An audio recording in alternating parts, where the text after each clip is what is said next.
Hello everyone, and here we are live back again at FA Sports Hobbies, and I hope you are all doing well on this beautiful summer day, and I hope you all enjoyed my latest episode of the MCW Maryland Championship Wrestling event called Fan Jam. I was able to meet Eric Bischoff. He was the former CEO and mastermind of the NWO. I got to meet John Alba. He was super nice, and I also got to meet the Hardy Boys, Team Extreme, as a part of my WWF magazine that I'm trying to complete. So first I want to talk about Eric Bischoff because, well, hold on, before I say anything, we got 6 TTMs for you tonight, but I just want to talk about what I just did. So please bear with me because that Fan Jam experience was pretty cool. I got to meet Eric Bischoff. I got him to sign a card from 1998. It was produced and made in Japan.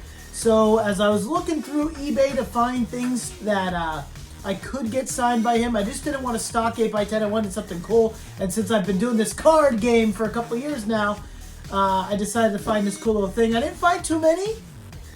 Some were graded, some were graded. Some were expensive, some weren't expensive, so I found one that was in my price range, and booyah, went ahead and got it. And as we all know, NWO for life. He also did an on-stage show with John Alba, who did a great and phenomenal job. Love listening to his podcast, Strictly Business with Eric Bischoff. So if you are not watching that, please go ahead and check it out because it's a pretty good one. And then while they did the on-stage show, I was able to ask Eric Bischoff a question. I said, when you developed the NWO versus the WCW, when was it your idea, or was it always the idea that you were going to be the mastermind behind the NWO? And he goes, initially, it didn't really, wasn't really like that. And through time, it figured out, how are these people running through WCW and no one's stopping the NWO? So then it made sense that he was going to be the mastermind within the NWO. So that was kind of neat, just to have that kind of one-on-one experience with that interview process and being able to ask him a question. So that was pretty cool. I mean, he talked to us. They talked to each other for about a half hour, and in the last 25 minutes he answered questions, and then he did more. So it was pretty cool. Pretty cool. John Alba, super nice. Got his autograph, got a selfie with him. Couldn't be any nicer. I saw him about an hour before the show, and he remembered my name, so that was pretty cool at the end when I talked to him for a little bit more. So thank you for being so nice and gracious. I appreciate that. And then the Hardy Boys, Team Extreme. I was able to meet Matt Hardy back at the Baltimore Celeb Fest not too long ago. I started my WWF magazine project, so it's a picture of Matt and Jeff and Edge and Christian on the cover. They're all standing on ladders. I'm going to assume it was right around the 1999, 2000, right when they did their famous ladder match. So that's my next project, to get all 4 of them signed. So looking forward to Edge and Christian meeting them. Hopefully they come around a venue near soon. Matt and Jeff were super interested in the FA Sports Hobby Sweet State Championship. I told Jeff that you were actually, because you have such a cool autograph, when you did a virtual signing, I crowned you Sweet State Champion, so it was pretty cool. He's like, wow, that's pretty neat. And both of them are kind of artistic, more Jeff than Matt, even though they're both creative in their own mind.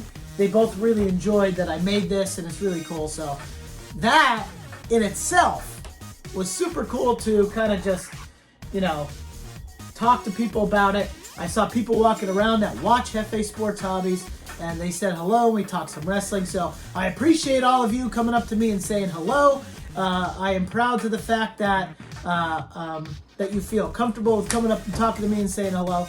So I appreciate that, because it costs nothing to be nice.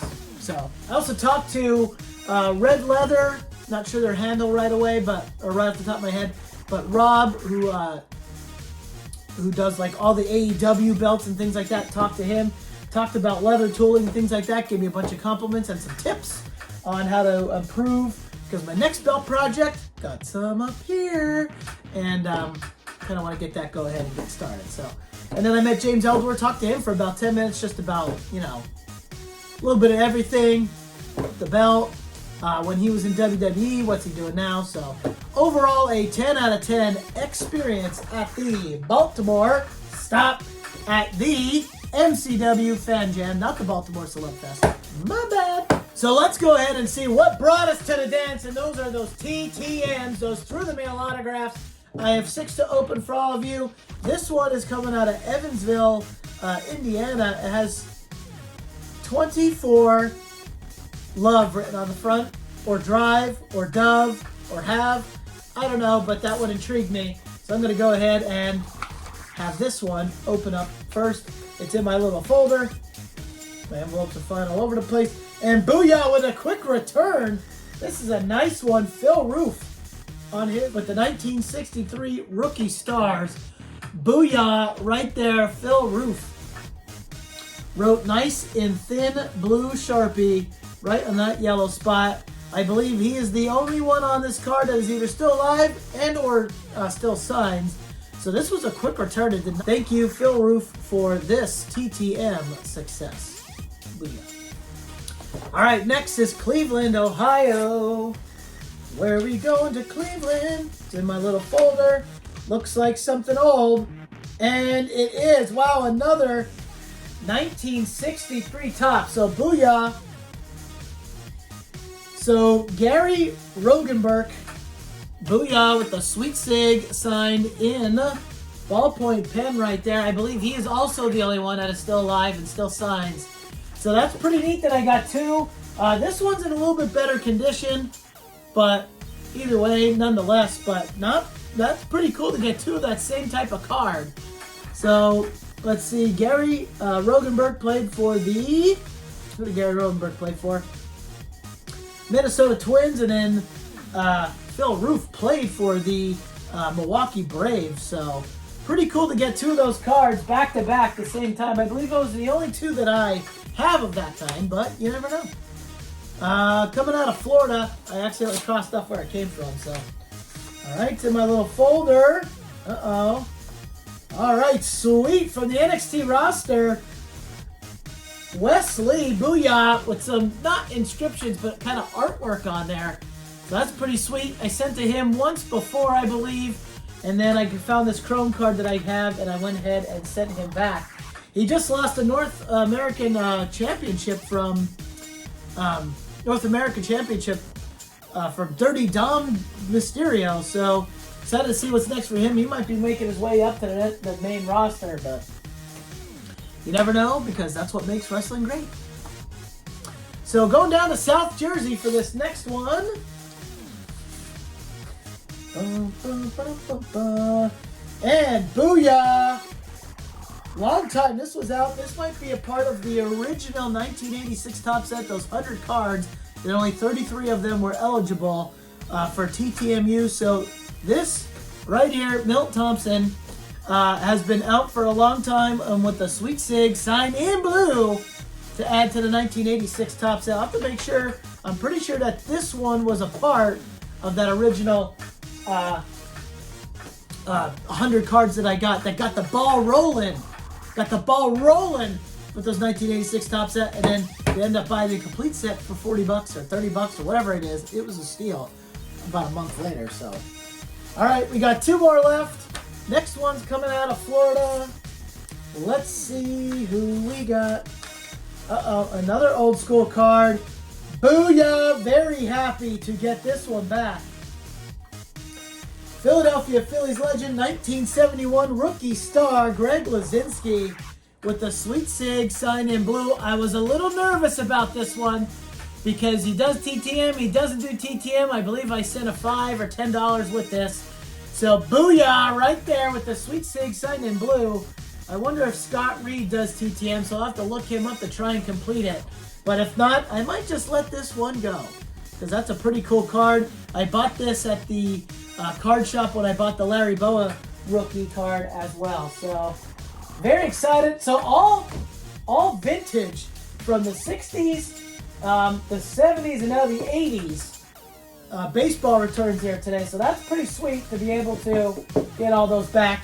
And one wrestling return. So Let's go ahead and see who the next one is here. For today's main event, no intended main event, it's a card of some sort, as we know. And it is part of the 1991 Skybox set. Travis Mays, personalized to me. Jeff, best wishes. He has a pretty cool signature down there at the bottom. So, booyah, right there. Wow. You know what? I can't complain on this beautiful summer day. I got 1, 2, 3, 4, 5, 6 TTM successes. Thank you once again, everyone. I enjoy all your comments, your likes, and all your saying hellos. Please feel free to comment and like. Follow me on my Instagram page. Follow me on YouTube, as I'm getting a lot of good feedback on these summer days of baseball and these vintage TTM card returns. So, as once again, another great day here at Hefe Sports Hobbies, where those autographs come to the mail and the stories last forever. Peace out, people. Be safe, because I will be seeing you all soon.